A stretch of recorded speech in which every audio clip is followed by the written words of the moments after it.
సినీ ఇండస్ట్రీలో హీరో హీరోయిన్ల మధ్య ఎఫ్ఐఆర్లు కామన్. కానీ కొన్నిసార్లు అలాంటి ఎఫ్ఐఆర్లే వారి జీవితాలు టర్న్ అయ్యేలా చేస్తుంటాయి. హీరోయిన్గా టాప్ రేంజ్కు వెళ్ళలేకపోయినా తనకంటూ ఇండస్ట్రీలో ప్రత్యేకమైన గుర్తింపు తెచ్చుకోవడంలో సక్సెస్ సాధించిన నిత్యా మీనన్ కెరీర్ ఈ మధ్య బాగా డల్ అయిపోయింది.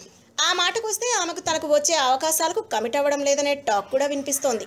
ఒకప్పుడు తనకు నచ్చిన సినిమాలు ఏరికోరి మరీ చేసే నిత్యా మీనన్ ఈ మధ్య కాలంలో మాత్రం మరీ సినిమాలను తగ్గించడం వెనుక ప్రత్యేకమైన కారణం ఉందట. కన్నడంలో హీరోగా మంచి క్రేజ్ ఉన్న ఈగ విలన్ సుదీప్తో నిత్యా మీనన్ కొన్నేళ్ల పాటు ప్రేమాయణం సాగించిందని అప్పట్లో వార్తలు వినిపించాయి. నిత్యా మీనన్తో ఎఫ్ఐఆర్ కారణంగానే సుదీప్ తన భార్యకు విడాకులు ఇవ్వాలని నిర్ణయించుకున్నాడని, అందుకే సుదీప్ ఆయన భార్య విడాకుల కోసం కోర్టు వరకు వెళ్లారనే టాక్ ఉంది. తన భార్య నుంచి విడాకులు వచ్చిన వెంటనే నిత్యా మీనన్ పెళ్లి చేసుకోవాలని సుదీప్ ప్రయత్నాలు కూడా చేశారట. అయితే ఇద్దరి మధ్య ఏం జరిగిందో ఏమో తెలియదు కానీ ఇద్దరు తమ ఎఫ్ఐఆర్స్ కి ముగింపు పలికారట. ఆ తర్వాత సుదీప్ తన భార్యను కన్విన్స్ చేసి విడాకుల కేసు వాపస్ తీసుకున్నారని, యథావిధిగా సినిమాలో కొనసాగుతున్నాడని, నిత్యా మీనన్ మాత్రం ఈ విషయంలో డిస్టర్బ్ అయిన తర్వాత చాలా కాలం కోలుకోలేకపోయిందని సమాచారం. ఆ ప్రభావం ఇప్పటికీ ఆమెపై ఉందని, అందుకే సినిమాలను తగ్గించాలని చూస్తోందని పలువురు అభిప్రాయపడుతుంటారు. If you like the video, please like us and subscribe Tollywood Nagar.